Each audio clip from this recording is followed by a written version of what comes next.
Hello and welcome everyone to episode 153 of One Piece at a Time, the One Piece read-through podcast where we read and discuss 5 chapters of the One Piece manga each and every week. I'm your host, Derrick, and I'm joined by my wonderful co-host and freelance letterer at Shonen Jump, Brandon Bovia. How you doing, Brandon? I'm doing pretty good. I'm, of course, Brandon Bovia, letterer of manga like Kaiju 8, Dragon Ball Super, many more. And really, like, this is a milestone episode in multiple ways. We're at 700, baby. Yeah, we have hit chapter 700. We are finished with Punk Hazard, even though like I gotta say this really does feel like an interquel. Like it doesn't feel like a part of the Punk Hazard arc. It feels like the lead up to the next arc because they are barely on that island. We're kind of on a rolling transition, right? Like I can, and I'm mostly sure. I really feel like that. Like there's not any kind of like this is the transition, right? Like I don't think there's any kind of like, oh, you know, like what's the rest of the world up to or anything. Like I think we're just rolling straight into it after this. Yeah, there's no transition. You get a little bit there because there's not much for the world to react to other than what's shown, what happens here, and what that means. Not even the world knows yet. Yeah, definitely. So it's one of those weird things where it's all in the process, and yeah, it feels like both us as a podcast, you as a reader, Derrick, and the setting of the manga we're all in a brand new world. Very much so. I have never felt so not out of my depth, but I don't know what's coming in any way. Yeah. So any way, shape, or form.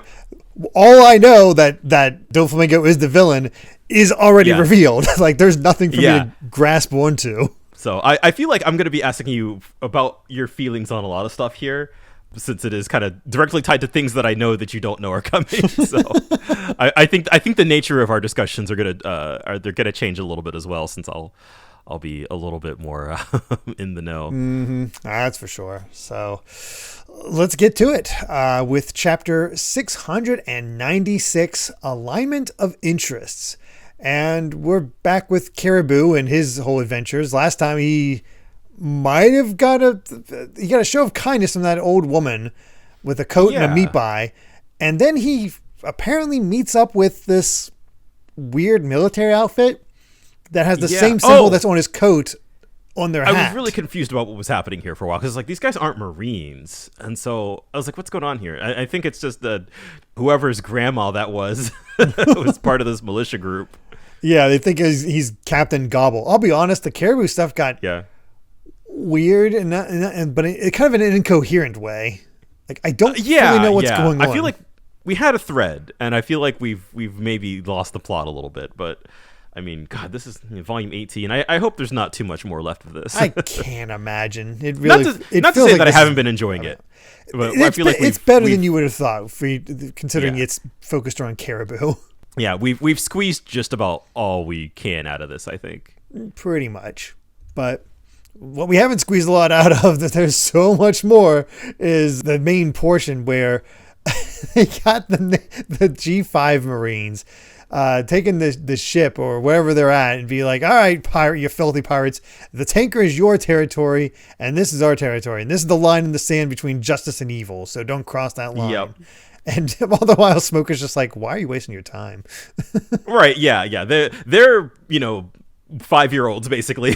And Smoker's just like, I just told you not to fraternize, which I feel like it says a whole lot about them and him. Where, they're just like, if we're going to do this, we're going in whole hog. The important detail here is that they basically just have to wait. They Smoker called G5. They're going to, they're sending them a ship. But what I love about this truly is how much Luffy doesn't care, for one, just because I saw Luffy on the next panel. But we do have to talk about we're wrapping up Brownbeard's whole shtick too. Mm-hmm. Yeah, he's accepting getting arrested because it turns out they were all given trace amounts of poison, so the government will treat them if they they come quietly. So we're okay with that. So I'd rather be in jail than be Caesar's test subject. And I have no more companions, so thanks to you. It feels good to see him get beaten down like that, but I'm okay with this result. Yeah, although I am a little bit worried, just seeing what we've seen. My trust in the government and the Marines not at an all-time high. in this wrap up. So it is Yeah. a little bit like, oh, Brownbeard, are you gonna be all right, man? I'm Like, hoping Smoker takes care of him, I'm hoping so. Yeah, like he, at least to some extent, I hope he's not just going from one hell to another. We have the 3 members of Doflamingo plus, well, 2 members, the Baby 5, Buffalo, and Caesar kind of chained all up, just knocked out. all taken care of. And all of a sudden we get screams of murderer. We're like, what? Yeah. Wait, what in the world? And I like how Frankie's like, you should have told me we are going to use this tanker. I wouldn't have fought that hard, fought here if I knew we had to repair it. So thanks. Yeah, poor Frankie's got to work hard. But yeah, Chopper is just like freaking out. He's saying like, you got to stop him. Like, Law apparently is doing something that is upsetting Chopper. And Brooke is just upset because, well, he's just committed murder as well because he just cracked Kinemon to pieces. No. You cracked him to death. But, well, it looked like he's falling apart. At first, I thought he was in several pieces. But no, by driving him there, he cracks open and Kinemon comes out alive and well somehow. Yeah, which I feel like is sort of our setup for kind of a reveal later on in the set. But I did of course get a good laugh at like they're all screaming at each other. This feels just like very, very classic humor. Then Sanji gives him a good kick. Why are you alive? So they're all just like I thought he was dead, but he's totally fine. It's the implication that Land of the Dead doesn't kill as a poison. It just coats you and then kind of leaves you to suffocate, I guess. It's weird. Yeah, well, I think we'll talk about this a little bit later, I think, but I'm kind of okay with it on the surface because, like, Caesar sucks at his job, man. And I think that a lot of these chapters actually emphasize that. Yeah, and it is a very Oda kind of resolution, where it's just okay, of course they were fine the entire time. Yeah. But I'm in this context, I actually think I'm all right with it.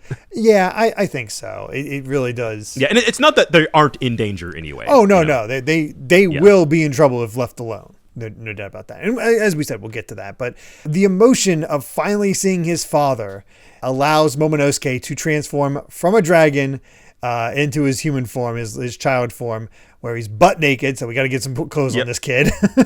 Yeah, and of course the Luffy's confused. He's like, Momonosuke. He's just thought bubble of the dragon. It's like, oh right, he was originally human. I just love that. Like that didn't register for Luffy at all. No. This entire time. I don't know how I feel about Momonosuke's design. As soon as I saw, like, yes, it's traditional Japanese. You got, but the shaved head on top with the top knot. The top knot's fine. It's the shaved head that throws me off for a bit. Yeah, I think it'll grow on you. Okay. Yeah, I don't know. I'm quite fine with him, but it's just the shaved head on top. Everything else is fine. I like his outfit. I like the top knot. It's kind of classic, but I guess the shaved head does sort of make him stand out. Yeah, but you get to see the father and son interact, and the kid's still starving, so we got to get that taken care of. But in the meantime, it's time to find out why Law's a murderer. Yes.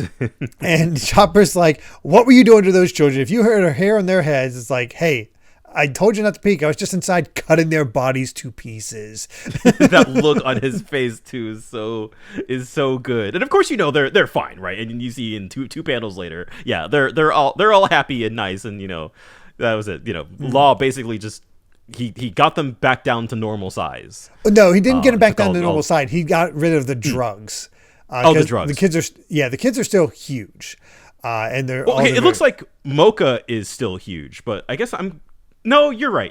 The perspective was kind of tripping me up. Yeah, because first I thought that as well. I think it's because it's Chopper.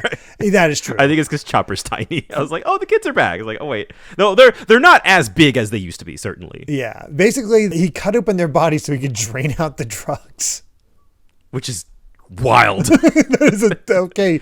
Law broken that he can do that. Oh yeah. He can do anything. It's fine. Mocha's still passed out, but she's smiling. She's relieved of what she was able to do, and they all want to say thanks. They want to say thanks to Nami. It was her in the first place. Yeah, they know that she was the one that really insisted on getting them out of there.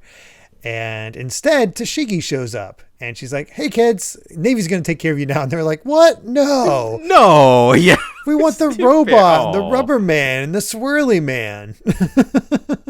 Yeah, and like it's.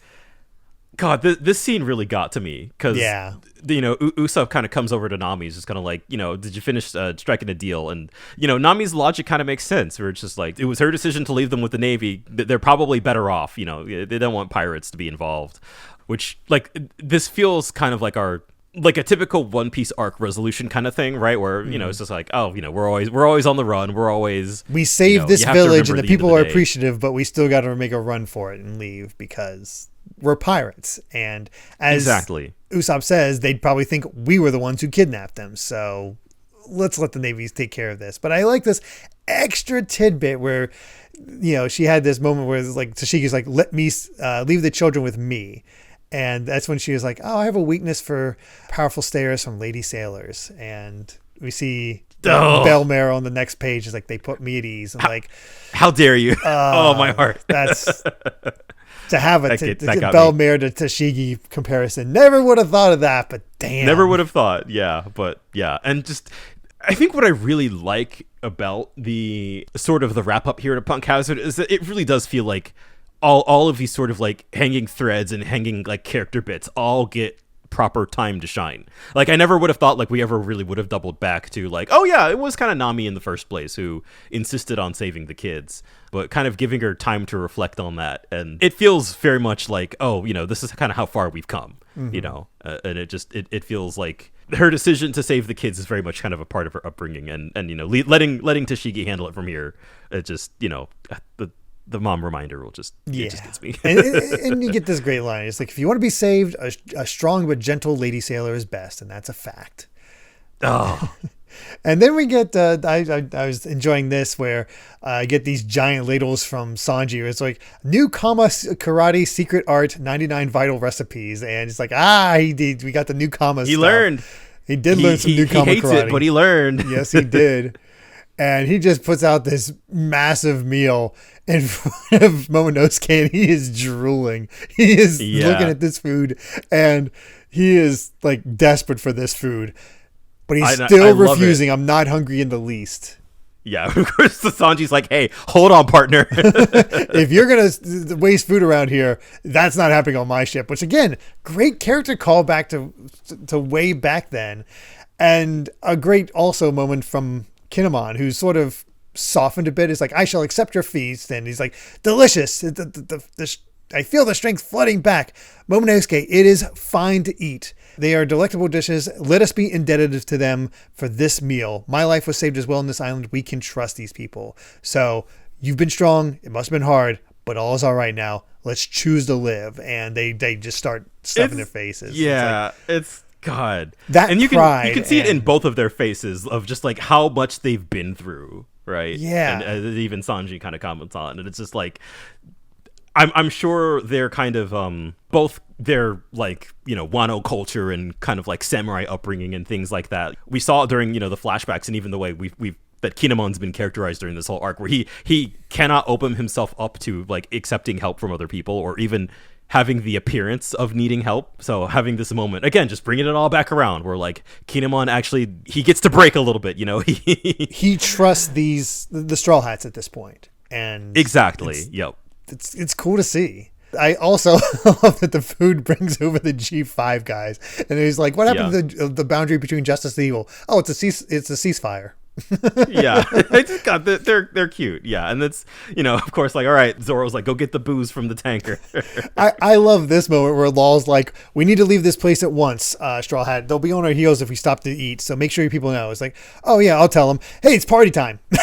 Yes. Just that shocked look from Law. It's great. Again, you can't end a One Piece arc unless it's depressing, but you can't end an arc without a giant party. And the extra benefit this time of Law not knowing what on earth he's gotten himself into. I like how he's thrown off more by it more than Smoker and Tashigi. Like the Marine men are in there. He's just like, what in the world is happening here? Yup. And we see Sanji making more food, Brooke of course doing his songs, Mocha wakes up and there's a reuniting between her and Chopper. I get to see the kids playing with Frankie's hair settings. Yeah. It's very cute. It's so cute. Yeah. It warms your heart. Mm-hmm. And thanks to a little bit of plier torture, they found the weakness to the gas from, Caesar. Yeah. And Caesar's just like, why is Smoker alive? It doesn't make sense. Got an interesting conversation here between Law and Smokers. They're sitting a distance apart watching the party. They're also it took me a second to notice. They're sitting on opposite lines of the which is some good symbolism. We're bringing everybody together, but here we have two characters who are still, their battle lines are still very much drawn. Oh yeah. It can't break down all of them quite yet. There are some hard lines here. All Smoker says is, you don't seriously believe I'd keep an oath to a pirate, do you? If you really wanted to silence me, you had plenty of opportunities. So what are you using Straw Hat for? What are you starting? And that's when we get a flashback to which one of the 4 emperors did Law want to take on. And I love how he just says who's using whom. And he just says, we find out it is Kaido, the king of the beasts. And all Luffy says is, okay, long as Shanks isn't first, because my plan is to crush all 4 of them. Oh my goodness. And I saw that, I'm like, oh damn. Yeah, that is, God. Well, one, I'm not used to Luffy having a plan. I'm used to him just like, let's go into the next adventure as we go towards the One Piece. But no, he actually intends to take down the 4 emperors. Yeah, when I feel like this doesn't really come up that much, just because there's a lot of things that happen, on from point A to point B, as we'll get into in the next chapter. But I love this reveal of Law, and I guess that's why we're kind of at this alliance, is that they're thinking the same thing. That line from Luffy, where he's, as long as Shanks isn't first, it's such an interesting stipulation. He sort of feels it as like that final challenge is like, yeah. Well, I guess it's implying that even second would be okay. And so that makes me wonder, what is sort of the... Maybe he doesn't feel like he's equal to Shanks until he becomes an emperor himself. I think that's it. That was sort of a line that tripped me up for a long time, of just you never really understood what he meant by that. But I think that's it. That Luffy doesn't want to see Shanks again until he's on the same level. Yeah. And oh man, it's interesting too, because the war, I remember when I first watched this and had Crocodile show up and we have the 7 warlords, and I thought, well, there's a goal. We got to take out the 7 warlords, because that's just how it typically goes. And that while he did fight several of them, that wasn't a goal. It's different with the 4 emperors. These are goals. You need to take them down if you're going to be king of the pirates, I suppose. Yeah, I think that's it, right? Because at the end of the day, the warlords are they exist as a part of a system, I guess, right? They are there because the government sent them up that way, which is different than just being the 4 strongest pirates in the world. And they each have their own territory, and the king of the pirates is all about conquering the seas, so that would be all of his territory. So it makes sense. It makes sense, yeah. And not that he needed a reason, but it certainly explains why he talked to Big Mom the way he did. I think that would have happened anyway, but it is definitely okay, he's had this.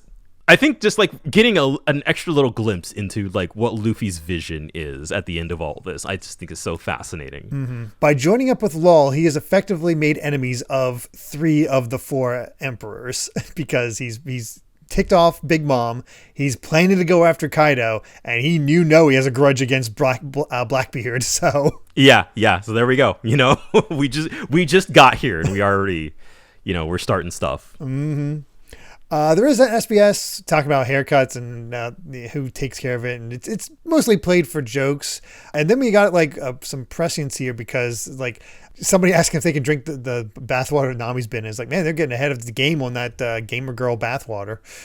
Yeah, right. Yeah, God, that was a while yet still. Yeah, Jesus Christ. Jeez, yeah. No, these. Weird. SBS, man, we got to rein it in.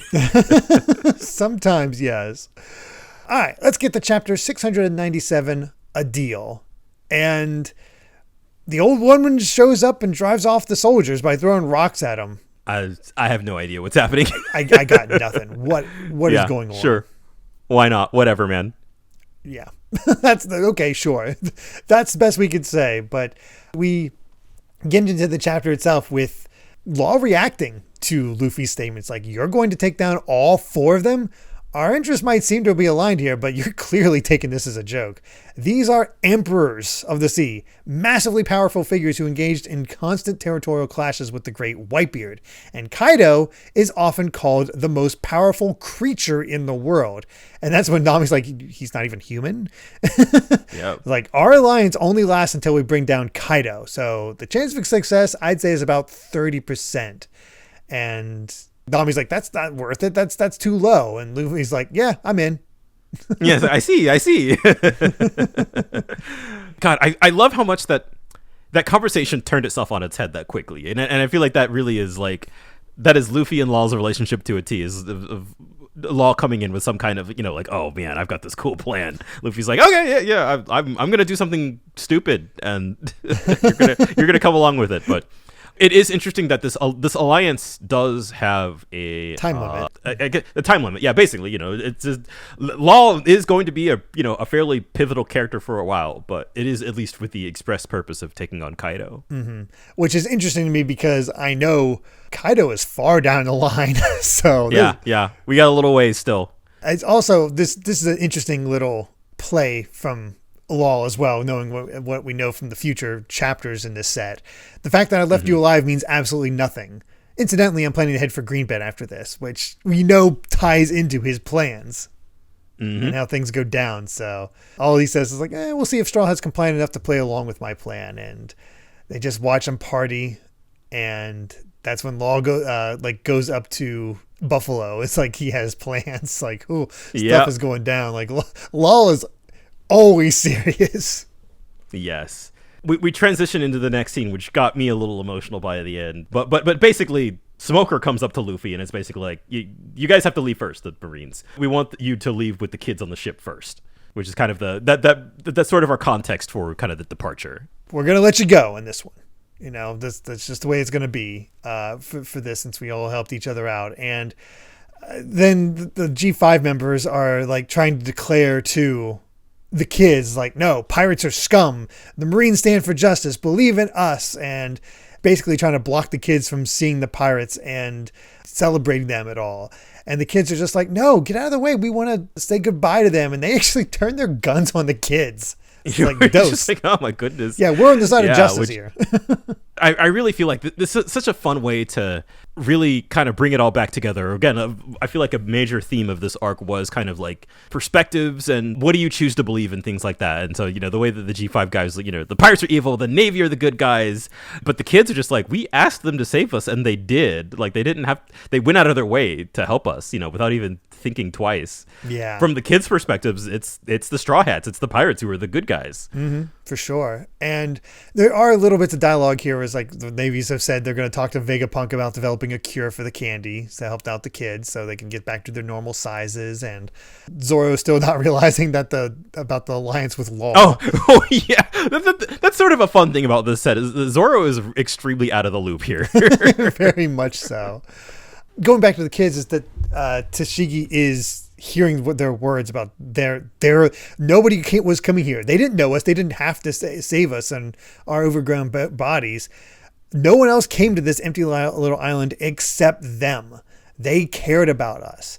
And the G5 members are trying to still like, no, the Navy's brave and gallant. And that's when Tashigi's crying and being like, no, stop it in this instant. It's shameful. And they're just like, they're crying too. It's like, if we don't talk junk about them, we can't help but admit that we love them too. Yep. Which is, Smoker face palms, and that gets Tashigi to laugh, and they're all, the G5 guys are all crying. Luffy calls them weird. And like, that really is, I feel like that I love this for kind of calling out the inherent contradiction, right? Of kind of that these guys are such simpletons that they can't process it, that like, we're supposed to hate you guys, but we love you because they were helped too. They were saved by Sanji. I did not think coming out of this arc that like I would really get this endeared to both the kids and G5. They kind of are my favorite part, I think, of the story. Yeah, I'd say so. Brownbeard's kind of there. He works as a singular character, but as groups, G5 and the kids are stronger. And it's how Tashigi sort of relates to them as well. Like, because before she could not accept getting help from the pirates, like during That's Alabasta also true. You're right. I hadn't think about that. And she's a little bit more open to it this time. I actually think that really that shows a really great growth from her too, and it's because Tashigi, like for Alabasta, that was kind of her, like the way that she kind of broke down of like kind of feeling utterly helpless and needing to rely on the pirates to do the right thing. And so she's already been through that. It's not really an issue for her at this point, but I guess it's a difference between like understanding where kind of like the complications of like their roles, and Smoker kind of had that too, the way that he talked to Law was like, I don't trust you, but you could have killed me at any point. For the G5 guys, it feels very much more like simple and childish.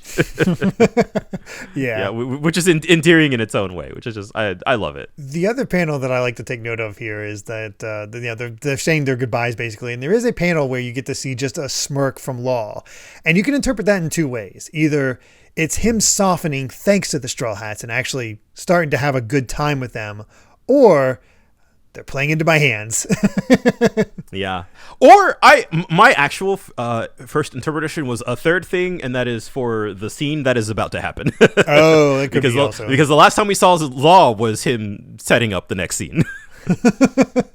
But I think it's a little bit of column A, B, and C here. Yeah. And because here comes Doflamingo across the sea again, flying. I don't know. I don't know what that's about. Somehow flying, he spots smoke in the distance, thinks it's them, and instead he finds the bodiless heads of Baby 5 and Buffalo chained up to this boat with a transponder snail shaped like claw waiting for him. Yep. Again, serious face Doflamingo. They're apologizing, and we're miserable failures. Like, no. Yeah. You don't need to say it. All you did was follow my orders. And which again, I feel like Doflamingo really is. He does treat his men well, right? Like he's not mad at them.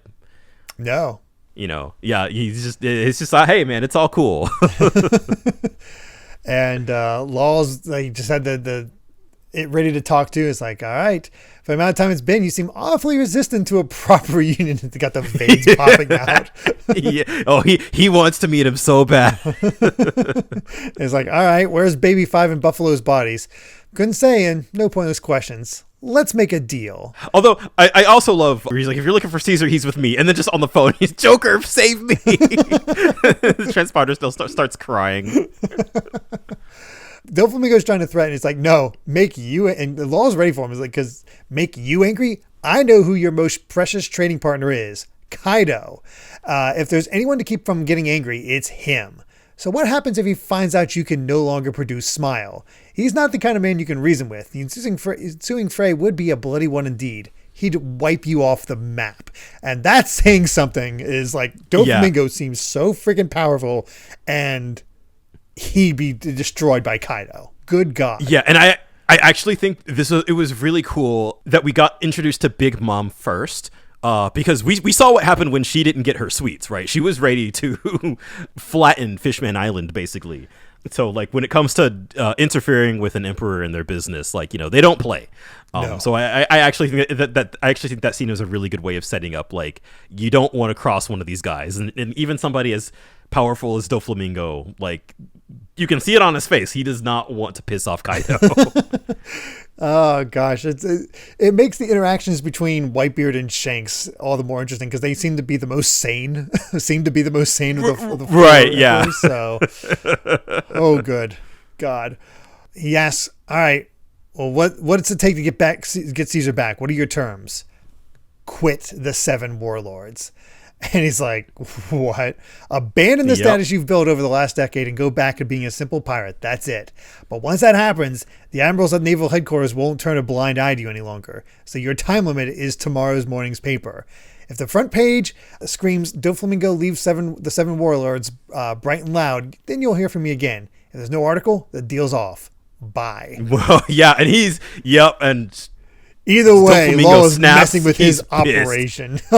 Yeah, and I love that this really actually does bring in stakes for Doflamingo, right? Because now, yeah, he is a warlord, he is a pirate. So if he goes back to being a normal pirate, we'll be forced to leave Dressrosa, lose everything that you've built up, and just it really.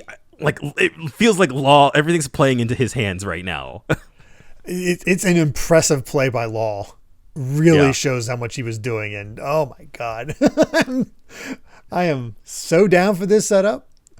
Yeah, right. We do have an SBS where we get to see the childhood looks of some of the Whitebeard crew, including Whitebeard, Marco, Jozu, Vista, and Izo, who looks to be from Wano because she has a shaved head just like Momonosuke and is in that garb. Yeah. Although, just a quick correction. Izo is a man. I think he has male pronouns. Oh, I'm sorry. For whatever. Yeah. No. You're good. It presents female, so I just assumed. Yes. we'll get to that when we get to that. Okay. Don't worry. That's interesting. Yeah, that's fair. That's quite interesting. I guess the shaved head does kind of give it away if it's because I don't remember girls shaving their heads in that way. So yeah, that's actually I guess the first indication. That's fascinating. Yeah, because you wouldn't think twice about it. We've seen all of the Whitebeard's crew. So it's just I don't think I ever pointed out like, oh yeah, Izo's very Japanese. Yeah. Yeah. Turns out here's why. What little I do know about Wano, seems like that arc really plays with gender norms. Yes. 110%. Really fascinating to get to. Yeah. It's fascinating in that way. All right. Well, let's get to chapter 698, Enter Doflamingo. And boy, enter he does. Oh, yes. But once again, Granny says goodbye to Caribou, who's going to the port. Yeah. Okay. I got nothing. Yeah. So I love this is the beginning of the breakdown of how smart Caesar is. Because they're like, wait, the gas didn't work at all?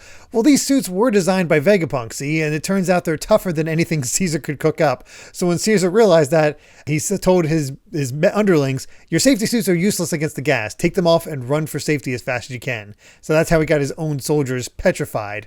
Because turns out they're perfectly safe if they're in there. Again, I feel like this would read as like a oh they're alive, everybody's okay, but like I think because it is just continuing to dunk on Caesar, I'm kind of okay with it. Just like, oh yeah, he was never gonna he's not that good. Yeah, they're still in danger. Like everybody who got by Land of the Dead like is in danger. So they do have a bit of urgency to try to break everybody out. But yeah, they're at least alive. Yeah, they're a coma-like state of paralysis, which means it'll take a half a day for them to fully breathe in the poison and die. So we just got to find everybody, break their shells open, just like we did with Kinemon, and they'll be safe. So it's just a layer of poison that puts them in a coma, prevents them from moving, and slowly kills them, which is a horrifying way to die. Yeah, I think even in the context of this arc, like, that would still be really bad if you got hit by that. Oh yeah, I mean, yeah. So I don't really feel like this undermines anything at all. Despite, I could see why somebody would feel that way. Yeah, but with how devastating we saw it is, and there's no real protection from it other than these suits that did not have protection. Yeah, it's still devastating. It's just once it settles, then you're able to do it. But again, without the poison suits, it wouldn't be possible. So yep. It makes sense to me. Yeah. Brownbeard's with him. He's happy that he can rescue the lives of his followers, and then he'll go right back to jail. That's when they discover the bodies of Buffalo and Baby 5. Just like, oh, they're creepy. They are very creepy. And that's when they're like, hey, what's with the flying heads? It's like, they're flying back. It is their heads. And sure enough, they reattach. There's a whoosh. One Piece is a weird comic. I just want to point that out. Yes, it is. With scenes like this, you're just like, man, what on? And it makes complete sense in the context of the narrative. You're just like, man, what on earth? Yeah, you get this whoosh going by, and you're just like, is that? Yeah, and here he is. Doflamingo just makes his entrance, smiling like a madman, and then he just starts taking out guys like nothing. He snaps his neck. And that activates his Supreme King Haki. Right. Which is just awesome. Yeah. And the way that his arms are out, like he's just like, sup. The fact that he also has Supreme King Haki is unreal. Which I'm not surprised, right? Like that, I feel like even at this point, that's not really that surprising of a reveal, especially if he's the villain of the next arc, right? I feel like he has to be at least on that level.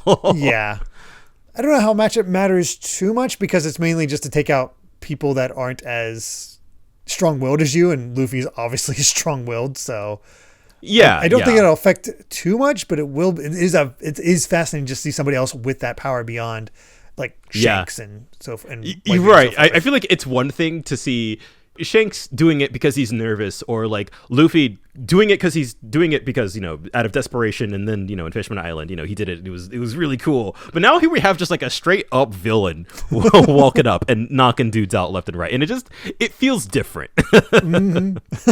Yeah. They're trying to attack him, and Smoker's like, no, don't do it. And Doflamingo's just like, Smoker, all I can understand, but Straw Hat's just a regular old pirate. You let them go, so where are they? And he just starts slicing up the G5 men. And God, and I love this, the way that Doflamingo, well, one, just God, he Smoker throws a punch and like he just dodges it by cricking his neck a bit, but just like the way that Doflamingo ping pongs between like that calm, cool, collected grin, and then when he's just like, which direction did those damn kids go? Like he is pissed. Yeah, and so just like the way that you're kind of seeing the mask kind of come on and off, it's so good. It sets him up as such a strong villain. Like, good God, dude, I love Doflamingo. I'm gonna glaze this dude for the next 100 chapters. Like, he's the best. But we even get a really cool character moment. I love this bit from Smoker where you get the flash, because Doflamingo wants to know where they are, and you got that flashback of Law saying that I'm gonna go to Green Bit after this, which we'll talk about that later. But Smoker's just like, I wouldn't know, Joker. I carelessly let them slip away, and I'll have a lot to answer for to Commander Virgo after this one. So he's playing completely. He's playing dumb. Yeah, you're seeing Smoker here basically sacrificing himself for Law. Exactly, right? Like he hates pirates all the same, but he kind of sees Doflamingo like I guess because he was because Virgo was his underling. I guess it's like, well, if I'm gonna screw over one of them, it's gonna be Doflamingo. Yeah, very much so. And gosh, that image of like just blood spurting up, the smoke coming up, the cigars coming out. It's like, oh, good God. Yeah, the way that Doflamingo is very, very mob boss. I'm getting the sense that you know too much, right? Like, oh man, I love this scene. Poor Smoker though. Yeah, we'll talk about that when we get back to him. But for now, we go back to the Straw Hats, where the sea's like a hillside. It's like, man, the ship's moving crazy fast. And Law's like, it's a sea hill. You see him all the time. It's like, no, you don't. I do. We have a little bit of dialogue. I feel like Oda must have gotten some comments where he was just like, so what was that whole Frankie like what happened there? Because he dedicates like 2.5 panels of just like, oh yeah, I circled around basically. Like, oh yeah, and the Mini Mary's fine. Yeah, like, specifically to get back the Mini Mary. It's fair. That definitely wasn't at the top of mind, but I guess if you're gonna address it, you might as well do it now. Yeah, and it makes sense, especially for Usopp, that he has that attachment to the Mini Mary. And I think, and Frankie's had that conversation, so he knows. By the way, I hate Frankie's hairstyle here. Oh yeah. I don't actually remember if this is the hairstyle he keeps. I hope not, because it is like, why does he have pigtails? Like basically pigtails? Yeah, I know he likes to be a freak, but it just does not work. I genuinely don't remember if he keeps it or not. We are officially headed towards Dressrosa. Law said to ignore the middle needle and take the detours rather than follow a straight path. And this gets Kinemon's attention because, like, wait, you're going to Dressrosa? It's like, that's where we want to go. We have, like, do you have business there? It's like, yeah, I think so. Who were you talking to, Traffy? Oh, just Doflamingo. That freaks out. Oh, yeah. Yeah, I love this. It's like, wait, what? And then Law's like, the plan's already in motion. Of course, they got Zoro completely out of the loop. What plan? So we just break it down. So, oh yeah, here's the plan. We're forming an alliance to take down one of the 4 emperors. An emperor, I like it.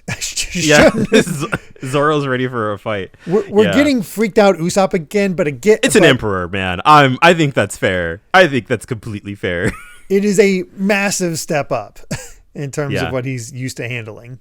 And Luffy always just keeps it very simple. It's like, oh, Traffic's pirate crew and us are an alliance now, so let's all get along. Any objections? Yep.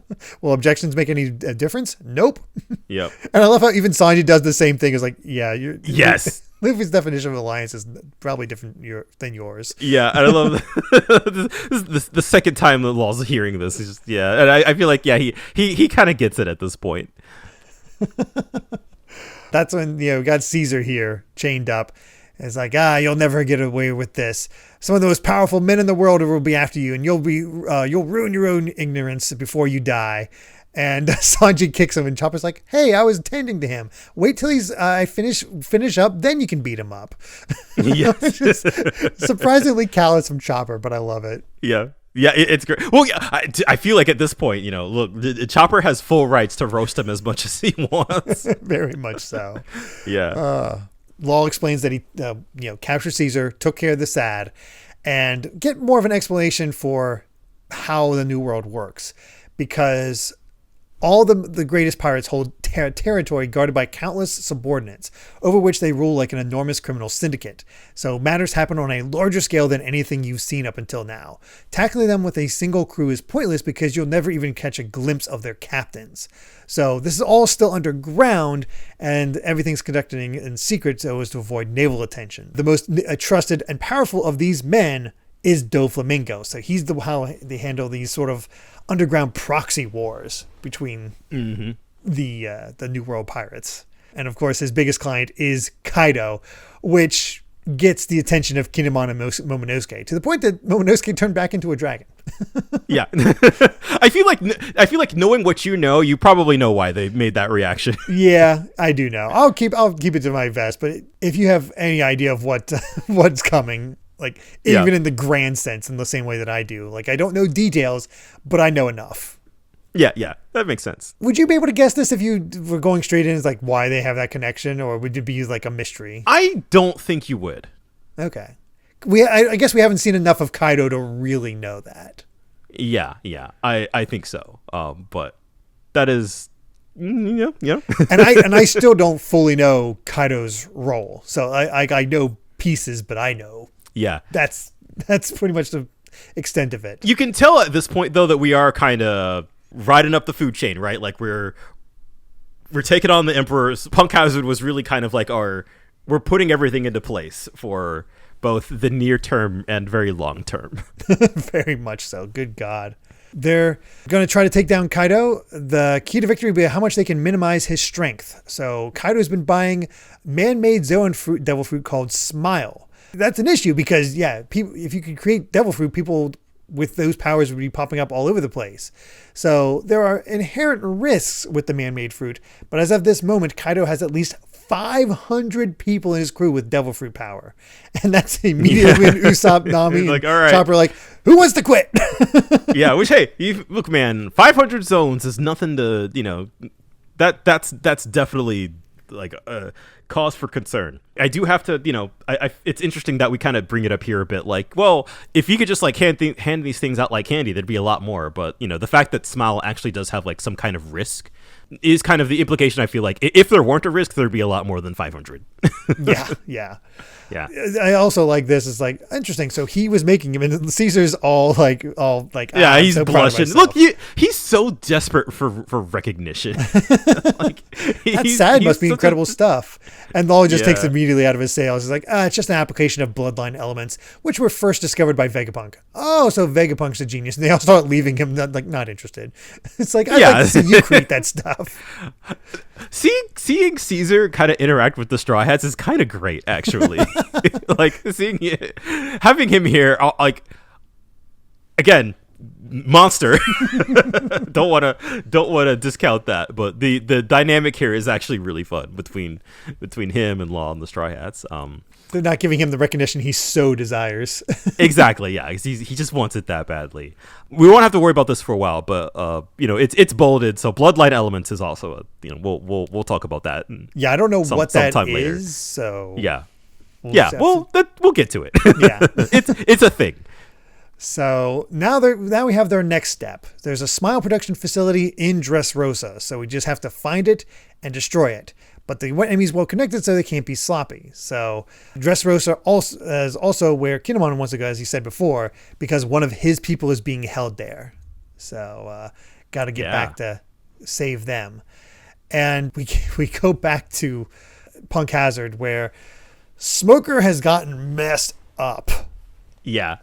It's just the poor G5 guys are just kind of like, if you kill Smoker, who's gonna lead our rabble rousing unit? Just like, he's the only one who will put up with our nonsense. And Law's like, man. And Doflamingo's like, oh, don't worry, I'm killing all of you because there's no telling who might have learned what. Since I can't read minds, so same goes for Law and Straw Hat. I'm gonna find them all before the day's through. And Smoker is cut up in a way we've not seen. Like, good God, like. You want to talk about Smoker being made irrelevant? Yeah, I was gonna say he really got hard nerfed, man. Yeah, there's not really any major like showdown between Luffy and him, but Vice Admiral, and this is taken down this easily by Doflamingo. I don't want to say that. I don't think that's an indictment of Smoker as much of it. Oh my God, Doflamingo is cracked out. Yeah, I think it's probably more along those lines because Smoker's still incredibly powerful. He's just going up against even more ridiculously powerful people. Speaking of, here's Kuzan or Alchemy. Yeah, yeah, and I love it. Again, you're just freaking, like, you see that shot. I love that panel so much. It's just like Doflamingo is basically like he's hand to neck on Smoker's, teabagging him basically, and then here you have Kuzan coming in from behind, just like, oops, pardon me, buddy, would you mind getting off of him? He's an old friend. And it's so calm, but you can see that again, that vein in his forehead. Yeah, these calm guys getting really pissed with their forehead veins. This is hype.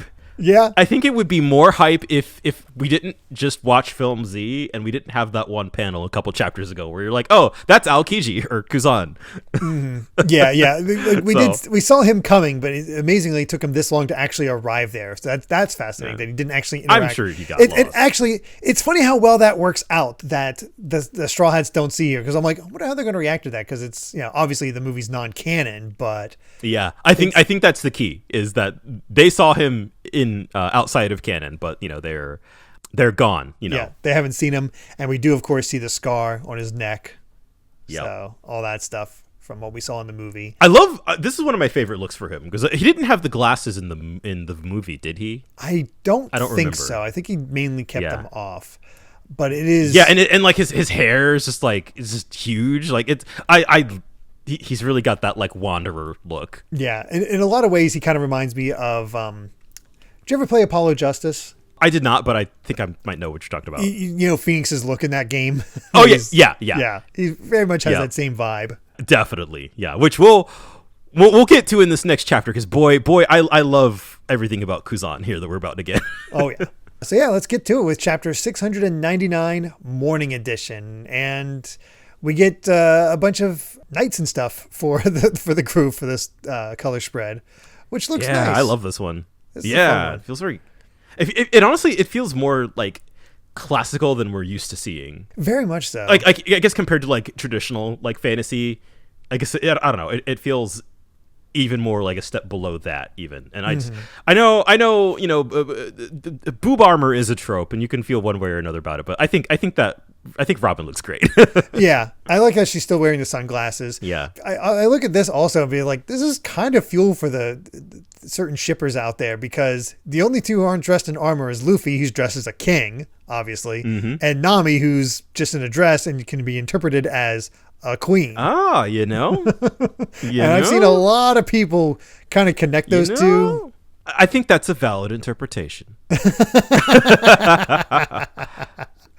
Oh God! Yeah. But also, of course, shout out to Frankie, who's just he's got cannons. Because of course he's got cannons, and I honestly love the bow that Usopp carries, and there's something about that armor look for Brook. It looks just friggin' awesome. Yeah, it's like a skeleton knight almost. Well, let's get to the chapter itself, and I love how, like, would you mind stopping, buddy? And Doflamingo just ignores him, still goes for it, but he gets frozen before he can fully kill him. Which is I love, like, because they have that, like, the second panel on the page is like they're both, they got the ellipses. They're like I feel like they're kind of feeling each other out, right? Like they're kind of like, all right, what are you gonna do? And then, Doflamingo goes for it anyway. Is the best thing. Yeah, I feel like that says so much. And then that Kuzan, again, we saw this a bit in Film Z, but just like he freezes like everything. Freezes Doflamingo over completely. Yeah, but he's able to break through the ice and break out of it, which is, from what we saw with the first confrontation with Kuzan for the Straw Hats, that's a big deal that he's that powerful. Yeah, you're right. Yeah, because they were completely helpless, and now here we have Doflamingo who breaks out of the ice easily on his own because he wasn't frozen. He got hit, but he was able to break out, which is... It seems to be none the worse for wear. Yeah, and just there's something about like this kind of really tense stare down between two characters wearing sunglasses that's just awesome. It puts and they're both huge. the power scaling here is where Doflamingo is sort of, at least seems kind of equal to an admiral. Only 3 admirals are out there, so he's kind of equal to that admiral, and yet he's still scared of Kaido. Yeah, you're right. What the hell? Yeah. You know what? I think that makes sense. Yeah. And then Whitebeard was still kind of considered the greatest of them all, maybe because of former reputation. But good God, that just puts again, I love this stuff with One Piece where you get these senses of power and it puts other things into perspective. It's like, these guys aren't coming out of nowhere. It's just like, this is how powerful they truly are, and they're just not showing themselves yet. And I feel like that really goes to show, again, that we ever saw of a single emperor in action was Marineford, and it was a 78-year-old man who was dying. Yes. And he still did all that. Yeah. So, which again, every time we talk about the emperors, I just like, Shanks, dog, what are you doing? What? Yeah. It's interesting. It's very interesting. Very much so. With that, Doflamingo kind of walks away. He's basically saying, it's like, okay, I don't have the option of silencing him for good. I need to change tactics. So just tell me one thing. Where do you stand now, Kuzan? Just what are you? And the rumors I hear aren't good. Yeah. And Kuzan just ignores it and just says to his man, he's like, you might want to hurry up and help Smoker. And Doflamingo leaves riding on Buffalo along with Baby 5. And he's like, he's no simple wanderer. Only a man who's made up his mind about something can make a face like that. Yep. It's like, ooh, what is... There's some mysteries being set up. Of all the things, we have so many things leading up into the next arc, and now we have what's now that we're finally seeing, kind of a post-Navy Kuzan. It's like, all right, what's his deal now? Well, that's the thing that's getting to me with all this, is that I can't rely anymore that this stuff is going to be answered reliably in the next arc, because I know some of this stuff is set up for even more arcs beyond that. So what in the world is like, when is this stuff going to be answered? I don't know. I would just have to try my best to keep track of all this now that it's all fresh. I feel like by the time this comes up again, I think you'll know. Okay. I can't say that 100% confidently because I don't remember, because that's also a part of, like, I know when some things will come up again, but I don't remember if that's like the first time it comes up after this, things like that. But I do think the dialogue here where Kuzan's talking to Smoker, I think, is really interesting, where he says, I never thought the world government was the be all end all, and you don't have to be affiliated with the Navy to accomplish things in the world, and there's only some things you can see when you remain independent. Which is very interesting. Yeah, what it makes you wonder, like, if he's seen the like a certain kind of corruption within the Navy. I mean, I definitely think, like, that was sort of the whole impetus, right, for his fight with Akainu, where it's, that was like the first time where he was sort of like diametrically opposed to anything. Yeah, I mean, you get the sense that, at least my read on it is that this was his chance to change the Navy from within, but because he lost to Akainu, that chance is gone now, so there's no point staying there anymore. Yeah, I think you're on the right track. My God. Smoker's just like, so why are you here? How'd you know I'd be here? You wouldn't happen to have black market connections, would you? He's like, he's a former admiral. How would he have that? So that face, that reaction, and that he doesn't deny it. I'm just me. And he has his this penguin ride here, which is cute. All Kuzan says is just make sure you don't take your eyes off Doflamingo. He's one of the 7 warlords and presiding king. This is the new information. He's the king of Dressrosa, which immediately put me in mind like, oh, this does feel like Crocodile. Yeah. Just ramped up. I do think I got things to say about that. Again, you're on the right track. But it's kind of like almost, I would even say like, it's kind of like, what if Crocodile got away with it? Yeah. Is kind of what Doflamingo is. And the way that, Kuzan goes on to say, like, he's an exceedingly rare class of pirate, unlike even the Snake Princess of the Kuja. Like, you're gonna have to bring in the Admirals for this. Yeah. And we got to start, instead of Aki Inu, we got to remember that his actual name is Sakazuki. That's our actual fleet admiral now. That's right. Yep. But yeah, in the worst case scenario, the gears will come undone before our eyes, and this will be the greatest challenge yet faced by Sakazuki's new naval headquarters. So I've given you my warning. So the fact you saw me, all you guys, is, whatever, who cares? It's like, fine, we'll keep a secret. I love that. It's it's such a good way to, like, that was such a serious scene that I really like that we ended it with a gag that's very, it's very in character for Kuzan. Very much so. It turns to night, and no one's come after them, so it seems like they'll be okay. And even though they haven't really had much peace of mind. Like, they are armored up. At least Chopper. Yeah, they're all scared. I just noticed, I love this. Frankie's shirt, it says JK in bold letters and then LMNOPQ in little. It just has the alphabet. For the stupid pigtails. I know. It's such a dumb look for him. Kindergartner. Oh my God. Oh, I don't know the inspiration for that, but sure. But there's also, I love this callback as well, where all of a sudden Kinemon is attacking Zoro. Has his flames out and everything. And it's like, I love it.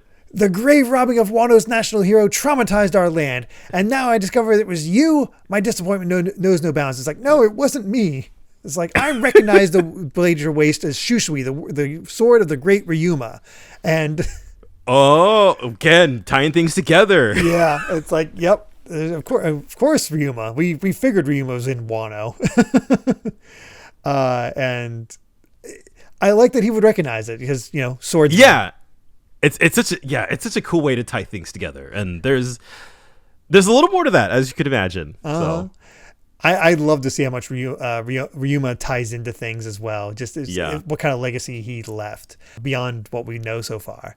But I love how it's calmed down by the promise of pizza. And learning that Momonosuke's in the bath with Robin. Yeah, which this love gag this. Definitely, it's I think it's hilarious. Some people definitely feel kind of a way about it, which I think is fair.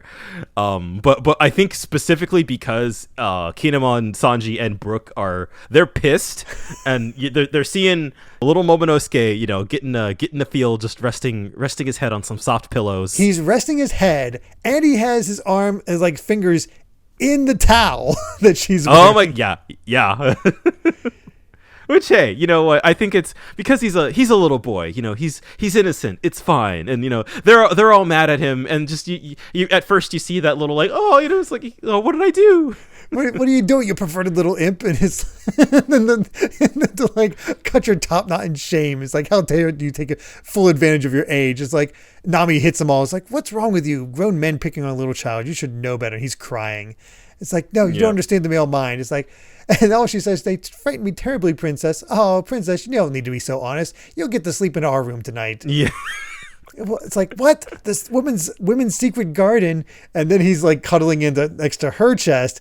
And that's when he looks back at the three of them and has that evil smile. It's, yeah.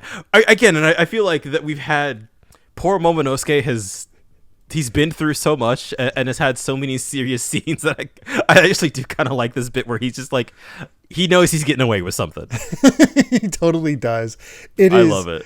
It is so funny, but it's also ultimately innocent because he's not trying to pull stuff while he's actually sleeping with them. There's a panel. He's in between them. He's spread out. It's not a big deal. And I think that helps a lot to have that clarification that he's not like, secretly copping feels or anything like that. Right. Yeah, it's fine.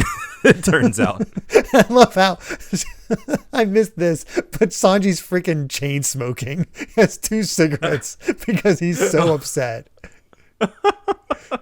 Oh God. I like how they even show Caesar just sleeping with his chains on and whatnot. But yeah. The night passes, nothing happens despite a lot of them being too nervous to sleep or too upset to sleep. And the news bird arrives. So time to take a look at what happened.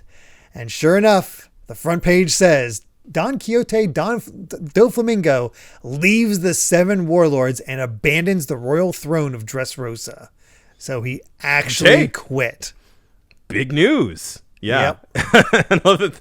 Like, wait, he was a king? And Caesar's like, oh, Joker, you did all this just for me? And that's when Luffy asks, like, why is our faces in the paper too? And that's when we get Warlord of the Sea, Law, forms unprecedented alliance with Straw Hat Pirates. Government response to Law is as of yet unknown. And you know what? I misread something when I first read this. It's so weird. I read this as Doflamingo trying to mess with them. Maybe it came up later. I don't think so. When I saw this paper, for whatever reason, I saw it announced as those 2 teaming up and Doflamingo teaming up with them to sort of besmirch their names as well and mess with their plans. Oh, no. But no, that's not what he did. I don't know why I read it like that. I think it's because they were also in there and their alliance happened to be known. But that's so I don't know where I got that in my head. Because I'm like, man, that's kind of weirdly brilliant to just sort of implicate them along with you because you're forming an alliance. Yeah. And that definitely, like, I mean, it does kind of raise the question how they found out in the first place and that it could have been Doflamingo. I genuinely don't know. I don't know if that's something that actually like is a plot point or gets explained later, but it does kind of throw a wrench into things because now the whole world knows that they're trying something. Yeah, because it's not just them too, because it's also announced that the Kid, On Air, and Hawkins Pirates are forming an alliance at the same time. So it's later on, but they do questions like, how did this get leaked already? I do, like Luffy's like, hey, them two think they got the same idea. It's just like, hey, leave them to their own devices. We'll continue with our plan. Just focus on Doflamingo. So this definitely is B plot. Yeah. For sure. The kid Apu Hawkins thing is just one of those fun little, and we were already kind of seeing the fruits of that throughout Punk Hazard, right, where they were having meetings and stuff. So they did eventually come to an agreement of sorts. Somehow, yeah. But it's like now you see how big a deal it was to actually capture Caesar. So if we give him back, the deal is complete. However, and that's when we go to Dressrosa, and everybody's like, "My king, your majesty!"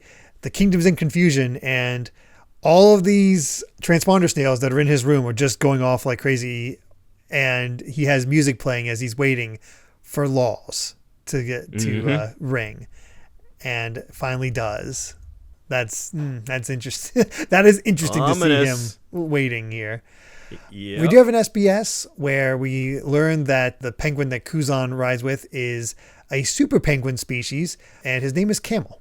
Well, hey, there you go. He's a hard-boiled dude, so don't call him cute or you'll get burned. So, all right. And then finally, we got that we knew that the Borsalino Kizaru is based on Kunoe Tanaka. Specifically, turns out, on his role of Borsalino II from the movie Truck Yaro Bakuso Ichiban Boshi. Got very specific, apparently. Yeah, which it's cool that somebody was able to figure that out. Yeah, seems like I don't know what country that came from, but okay. I think Japanese. Oh, okay. I saw Borsalino as like, is it an Italian film he just happened to like? I don't know. I don't know. Truck Yaro, I think. Yaro is a Japanese word that means like dude or bastard or whatever. Oh, something like I that. see. Yeah, so any number of things. Well, let's get to chapter 700, our last for the set. I knew this would be a long one. His momentum. And we leave Caribou not at the docks, where he got curious and returned to town where he's a wanted man and he's eating his meat pie. So what is happening? He's investigating what's going on with this town, and he's emitting all the smoke and everything's plastered over, and we got this strange military. Like, you're kind of curious about what this is all about, but also, what's it matter? I guess is the thing I'm getting to. It's like, I don't quite get it. I guess we'll see. Mm-hmm. This chapter is sort of officially, it's the first chapter of the Dressrosa arc. At least I think it's considered that by fans. Because we're not in Punk Hazard, so I think. But we're also not in Dressrosa, so it's like either or. Mm-hmm. But time to get that tidal wave of news, because man, I love this. Even a great tidal wave that engulfs the town starts off as a tiny ripple lapping against the shore unnoticed. All these people are freaking out. It's like, what's this mean for our weapons deal with the Don Quixote family? I'm doing my best to get in touch, I swear, but no one's picking up. Oh no, here's a war zone. Without our weapons, the war is lost. And then all of a sudden, here's Jewelry Bonnie. Yeah. Sort of just wrapped eating up. Pizza, reading the paper. Yeah. Like, what is she up to? Because the last we saw of her was she was kind of captured by Blackbeard. Oh, yeah, that's right. Yeah. Doflamingo left the Seven Warlords. We see Jimbei reacting to the news where he's just sort of eyes like, It's like, what is that all about? We see who I think is that Crocodile? I'm pretty sure that's Crocodile in the next panel. Yeah, just the back of his head. God, I didn't even think about that. What role does he have to play in the future? Oh my God. See, now that we are 700 chapters deep and we have such a massive cast of established characters who are all kind of doing their own thing in the new world.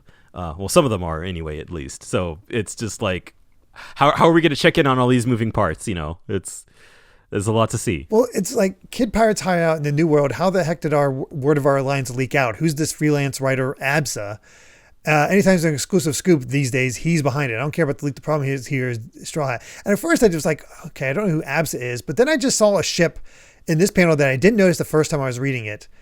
The ship has the Thriller bark on the sail. Oh, I didn't notice that. Yeah.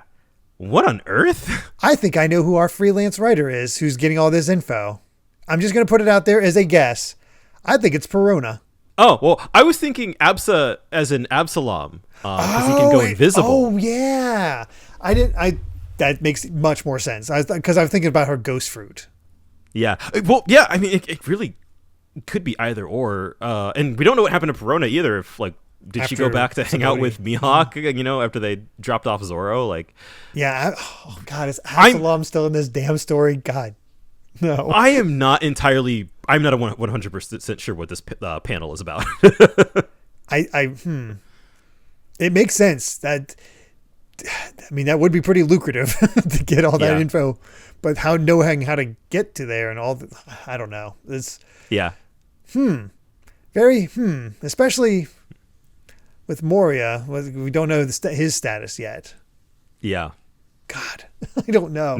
Right? Just off of one tiny little panel. But Kid is reacting to them teaming up. Luffy and Law. It's like, oh, they're clearly after one of the four emperors, just like us. But which one? There's a reveal that they're after one of the emperors too. Which one are they after? It's fun that Kid's doing his own thing, but he's after the same thing. I love just the sea of transponder snails just ringing for Doflamingo, and he just picks up the one from Law. I was like, all right, I quit the warlords. And as soon as he's like, all right, be quiet, let Law talk, just let it go. And Luffy immediately like, hello, this is Monkey D. Luffy speaking, future king of the pirates. Yeah, it's just the same bit from Big Mom.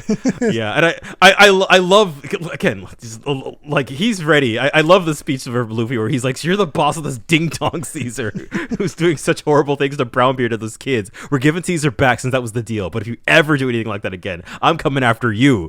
It's just like, that's not really what the plan is, but, he's clearly... Yeah, it's fine. Whatever. A bit passionate. He just reacts. He's like, Luffy, what have you been up to these past 2 years since your brother's tragic death? That's a secret I'm not supposed to say. It's like, I've been eager to meet you. As it happens, I've got something I highly suspect that you'll be desperate to get your hands on. And Luffy's immediately like, what kind of meat is it? How good does it taste? Yes. instantly assumes. Yeah, it's just like one juicy beet, two juicy beets. And Law's like, don't give him the momentum. It's like, and Luffy's like, yeah, it's his deadly momentum attack. Don't let him happen. It's like, okay, we're going to give you Caesar as agreed. And Doflamingo is just like, if you try to vanish on me after all this, even you have to know what dire consequences are awaiting. So show me that valuable business partner is unharmed. And sure enough, he's like, here's Caesar. It's like, oh, I can't believe you actually quit for literal. It gets cut off. Yeah, he's cut him off. Yep. And sure enough, 8 hours from now, Greenbit, the lone island north of Dressrosa, on the beach of the southeastern shore, will leave Caesar there at 3 p.m. You may retrieve him at your leisure. There will be no other contact. And he's like, oh, it's a shame. I was hoping to share a drink with you now that you're all grown up. And then, God, I something about Law giving out that position has such energy as Dragon Ball Z with two androids appear this time 2 miles outside of West City, like right, this exact thing. Yeah. Different context, of course, but just gave me that sort of reminder. It definitely, God, it really, I mean, that we already have so many hooks already leading into Dressrosa, and now that we have to kind of worry about this deal is also now like a whole nother part of this thing. They have the time, but I feel like they probably want to show up as early as possible just to drop off Caesar and go. Mm-hmm. But I don't know what his plan is, because I mean they're trying to hang up as quick as possible just so they can't listen to him, because he's definitely pulling out his tricks and ploys. I mean, and they're like, we can't and listen that's to him. It was fun that, you know, like Luffy got on the phone and started talking smack instantly, and you know, as soon as Luffy got on the phone, Doflamingo was like, I know how to handle this. Yeah. He's just like, even if he shows up with his entire crew, it won't be a problem, because for the purposes of the plan, handing over Caesar is just a decoy. So the idea is to destroy the Smile Factory while he's busy with Caesar. So the problem is we don't know where it is. And Frankie's like, it's going to be a huge factory. It's going to be super obvious. One laser beam from me and it's gone. And it's like, no, that was the only piece of information I couldn't glean. So we need to find where the factory is before we can actually destroy it. Of course, Kinnamon's like, you spoke of Greenbit, but I need to go to Dressrosa. It's like, no, don't worry. We're going to land the ship at Dressrosa. And I love how Luffy messes up the name and says Dress Olga, which puts a picture in Robin's head of this old lady in a dress. Lady in a dress. Yeah. It's just a stupid joke. It is. I like this look from her for whatever reason. It's I don't know, it's kind of classic. Luffy's just excited. New island, new adventure. And he wants to see Wano soon, too. Yeah, I can't wait to get to Dressrosa. I want to see Wano soon, too. Me too, Luffy. Yeah. Me too. So he's immediately like, Law's like, this isn't the kind of thing you can do without a plan. It's like, Sanji, I'm hungry. Let's have some breakfast. Just that shocked. Well, I love this, that there's just like, oh, it's sandwiches. Oh, I'll have a canned-wich. Oh, just tea for me. No bread on mine. I hate. That's when he's like, oh God, I'm getting sucked into their Yes, antics. exactly. That's the Law is breaking bit by bit. I love it. Kinemon is just like, I cannot reveal why I was being chased, but for the record, I first took to the sea to reach a place called Zoe, which I'm not overly familiar with. Zoe. It gets a reaction out of Law. I will say, once we finish a movie, I always look ahead to when the next movie came out so we can have it properly timed for where it takes place in the chapters. And I know the next one, Gold, takes place before an arc called Zoe. And that's the only context I have for it. So I know they'll eventually go there. I don't know how long it is or anything like that, but it does seem to be a key piece. As a quick translation note, because I feel like if you were a Japanese reader, this would point out, this is meant to stand out to you if you knew Japanese. Zoe is the Japanese word for elephant, just to keep that in mind. Yeah. Weird. Yeah.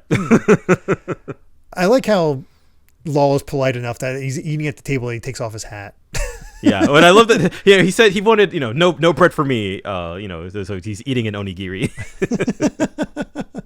But yeah, even Law plans to go there because after they hand over Caesar and destroy the Smile Factory, he was going to head for Zoe himself because that's where his people are.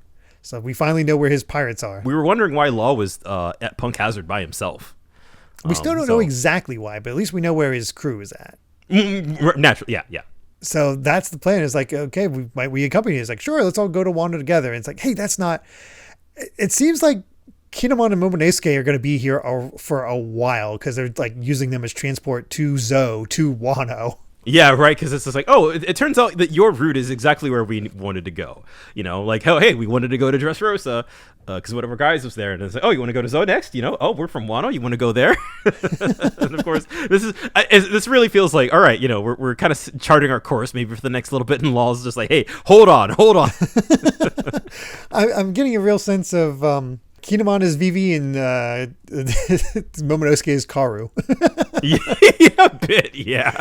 Wow, I don't know. It's probably not fully intentional, but it's funny how much of a vibe I'm getting of Alabasta for Dressrosa so far. I think it's actually very intentional. Okay. And I'm holding back, but keep that comparison in mind. That is not without merit. That's exciting. Yeah. But either way, we get a little of a backstory for Kinemon and Momonosuke. So there were 4 of us heading to Zou, 3 samurai and Momonosuke, but we got cruelly shipwrecked, and only 3 of our group washed up on Dressrosa. There, we were harangued by those Doflamingo vagabonds, and I found refuge on hiding on an unfamiliar ship, which is how we met the children and got transported off to Punk Hazard. So Kinemon rushed after him, and the other remaining samurai, Kanjuro, protected him and was taken prisoner by Doflamingo because he's like, go after Momonosuke, don't think about me, go save your son. So Kinemon feels honor bound to go back here and save his friend who helped him get that. And of course, this gets Frankie all crying. He's like, Kanjuro is a real man. And Luffy's like, I'm in, let's rescue this guy. And it's like hey, wait. We're lining up quests. yeah. Basically, that's what this is, right? Like, we're getting side quests, and Law is very much he's a main path kind of guy. And he's like, I'm not here for these side quests. Here's our new naval headquarters near the Red Line. We get a breakdown from this Commodore Branu. Says the 7 warlords of the sea are so named because there are only 7 in the world. They are pirates chosen by the world government and given license to pillage without retribution by the authorities. In return, they must provide 2 things, overwhelming strength and great infamy. Their association with the government is meant to serve as a threat to other pirates of the world. And that's how we get our breakdown of our warlords. Of course, the greatest swordsman, Hawkeye Mihawk, the king of Dressrosa and champion of evil. Champion of evil is so good. The heavenly demon Don Quixote Doflamingo. Yeah, heavenly demon is also interesting. Yeah, I'm so curious about what. God, there's so much info. The Navy's human weapon, the tyrant Bartholomew Kuma, reigning sovereign of Amazon Lily, Pirate Empress Hancock, member of the worst generation and mastermind of the Rocky Port incidents. Don't know what that is. The surgeon of death, Trafalgar Law. I don't know if there's confirmation one way or the other. I think that might be the 100 pirate hearts thing. Oh, that makes sense. That would make sense. Okay, I'm not 100% sure on that, but that's I forget if they said a place, but that. Yeah. And then, of course, Chief Commander of the Pirate Temp Agency, the living legend, the genius jester Buggy. Yeah, there we go. Buggy became a warlord. That's so good. And I love that he runs a pirate temp agency. That's so funny. Oh my God. But who is our last remaining warlord? Well, we know it's a man, but that's it. We know nothing else. So for whatever reason, we have not learned the 7th member of the warlords. Yeah, a very weird choice, in my personal opinion. I feel like we're going to find out, and I think you'll feel similar to me in like, why did Oda hide that? Which it makes me feel like he had a plan and just decided, nah, just kidding. So it's one of those things that is, one of those like, oh, Oda's being cheeky, he's hiding something from you. Who's the 7th warlord? Because we had 3 spots open the time skip. But I don't think the answer is all that interesting personally. I'm curious, but I guess I won't have my hopes up or anything like that. Yeah. That's what I mean to say with the way that this is foreshadowed, or like we're hiding information from the reader to reveal it later. Temper your expectations. I don't think it's really that big of a deal. God, I love that Buggy freaking became a... No, it's the best. It's so good. Impelled Down was the best thing that ever happened to him. No, really, yeah. We saw that, the fruits of... And that's just the thing, like, it's the gag, just like... Oh, man. I can't wait to check in on Buggy. I don't remember when our first time seeing him will be. I need to see how he handles this. Yeah. I think you're gonna like it, but I don't remember when that is. But of course, that was only this morning. Doflamingo has now left the group, and depending on what he's up to, Lal might also be stripped of his titles. So we're bleeding members very quickly. Yeah, and they were, after Marineford too, we're just kind of like, hey man, like this is the balance of power, right? With Naval HQ and the Emperors, right? Like the balance is teetering as we speak. Who knows how that's gonna all end up? But we like the movie. We get more of a reveal of Sakazuki, but we don't get to see his eyes. We see the cigar. Yeah. We see that he now has a beard, and he still wears his hat and whatnot. He looks mostly the same. I don't see him as scarred over as that. But if I had to make a prediction, if I had to predict any kind of damage in a similar vein to Kuzan, I don't think this is true. But my guess is because they keep hiding his face and and in this case his eyes, I wonder if he got blinded by Kuzan in the fight. That's a good theory. That'd be my only guess in this scenario.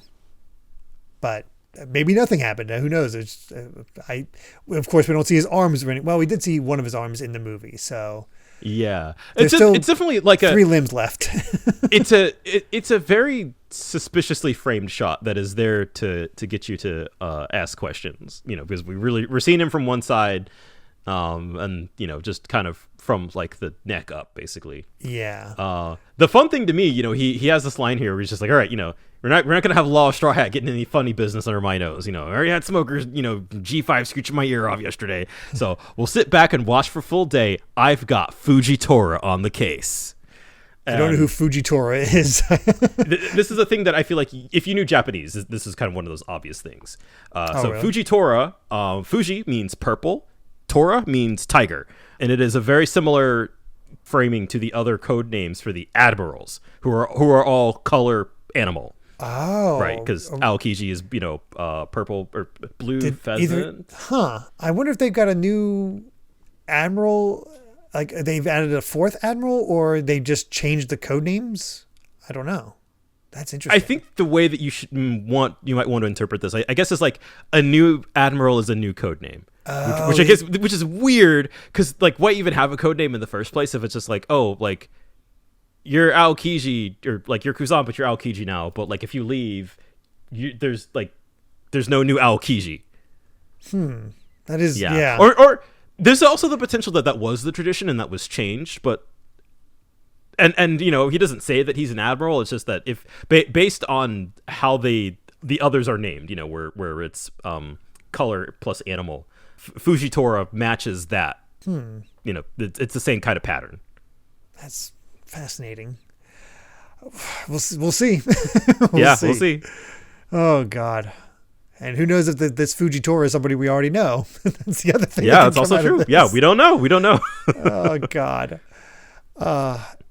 Anyway, back in Dressrosa, people are just still calling out. It's like, no, you mustn't quit. So he seems well-liked. Yeah, he seems kind of beloved for Dressrosa. It's interesting. Like he's not ruling over with an iron fist, it seems, or I don't know. But Baby 5 is looking for Master Treble.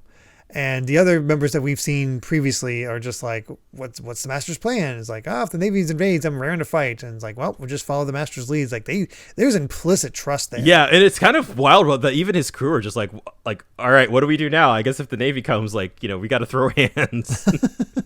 And God, these members keep getting weirder because here's Treble. It's like, look, the kingdom's all in a panic, and you get this weird looking melty dude. Yeah, come out and get up in her face, and it's like, what? He's got stubble and snot. Yeah, Treble is a weird dude. just straight up. It's like, I heard you lost another fiance. It's like, I'm persistent, but what? Hey, I'm persistent, but you love me. Is that why? He's like pressuring her in his way. It's like, oh, why don't you stop picking the men that Dofi will get rid of and marry me instead? Just kidding. And then of course she goes into he needs me. Yes, that's good. It's funny because the setup, you're like, oh, okay, he's the one that she won't take, and then it's no. I love the two in the back just playing cards. It's like, stop that. Again, Doflamingo's crew's a lot of fun. Yeah. He wants trouble because he wants the you-know-what. So we get these thrones made of the playing cards, and naturally the heart is open, which is where he wanted and that's law. what they were talking about earlier. Yeah, which was supposed to be law. Which actually is really crazy when you think about it. If like, I feel like, given the naming, you know, we've got the card playing, we've got Joker, like these are basically like his big four. And so, like, the implication's pretty crazy then that, like, Law was essentially supposed to be Doflamingo's right-hand man. Like, he was supposed to be high up in his crew. Yeah. There are plenty of people to fight, that's for sure. Yeah. This isn't even the half of it. Oh, my God. I mean, I guess he has an entire kingdom at his beck and call, so holy crap. Again, we get some fun bits here where... the Coliseum is booming thanks to you, Diamante. It's like, nonsense. It's a product of your charismatic royal lead. No, it's due to your skill. Oh, stop treating me like some kind of Coliseum hero. Well, you are the Coliseum's hero. No, really, stop it. Fine, I'll take it back. Well, if you insist, then I admit it. I am indeed the hero of the Coliseum. Where he doesn't. And so that's Diamante's bit.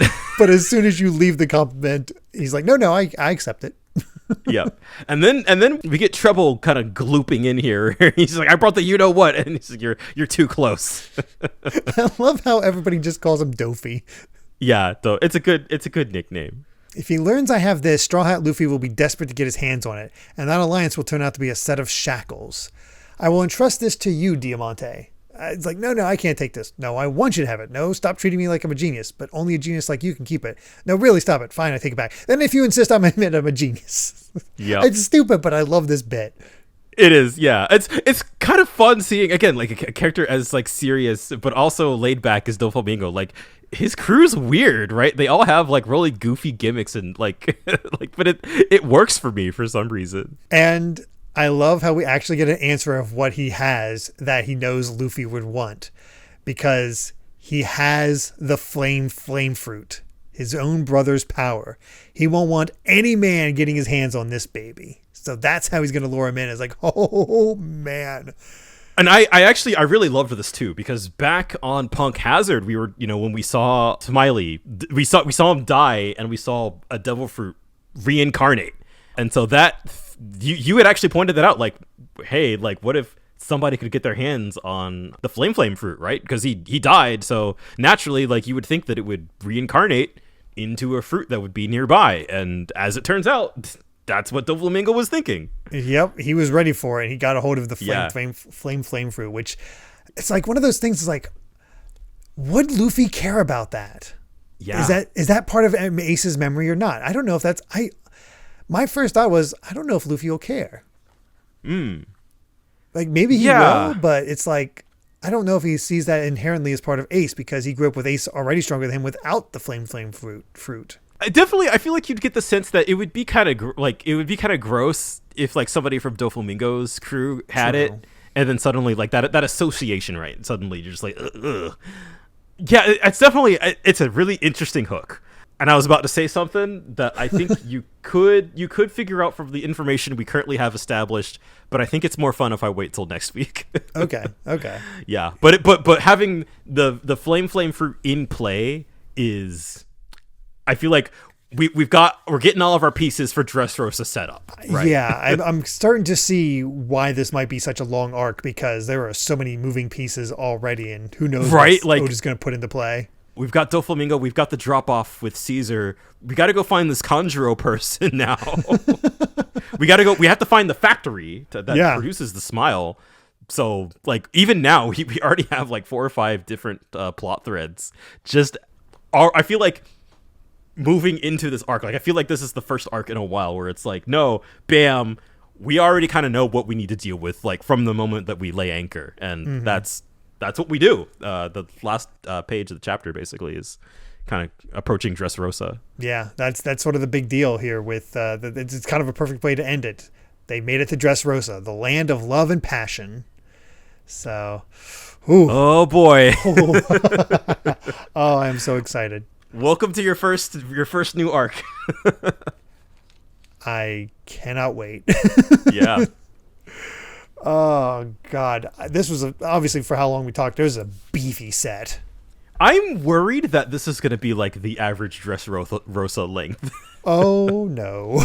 Yeah, because not only is it a long arc, it's dense. I feel like this is really when One Piece starts like it gets packed. And it's naturally going to get longer because now I'm theorizing on crap. Exactly. Yeah. So there's just welcome. Man. You know, what a way to bring in the new year, right? Yeah, that's for sure. Oh my God. So yeah, with that, I believe we've said all we've wanted to say about chapters 696 to 700 of One Piece. Thank you so much for listening, and you can find more of my ramblings and stream VODs over at BitNerd Games on YouTube, or simply BitNerd on BlueSky. And Brandon, where can everyone find you at? I am Brandon Bovia on Twitter and BlueSky, talking about anime, manga, games, and my job. And you know what? I'm stoked. I liked Dressrosa. This arc's nuts. All of you who've read it before know all the things that Derrick is in for, and boy, it is a ride. And I every time Derrick compares it to Alabasta, I just get a little more giddy. At our current rate, I think with it being roughly 100 chapters, I believe. Yep. I think that's 20 weeks for us to get through this. Yeah. God, basically, sorry, my mental math is like 5 months. Yeah, about 5 months. So yeah, awesome. This is up until almost the beginning of summer. So this will be wild. Good Lord, settle in. And if you'd like to help us out more, you can support the podcast over at patreon.com/Derrick Bittner. That's DerrickBitner to listen to the next episode ad-free 3 days early, as well as patron-exclusive bonus episodes and Q&As. And make sure to return next time as we discuss chapters 701 to 705 of One Piece. So until then, my friends, bye. Remember to take life one piece at a time.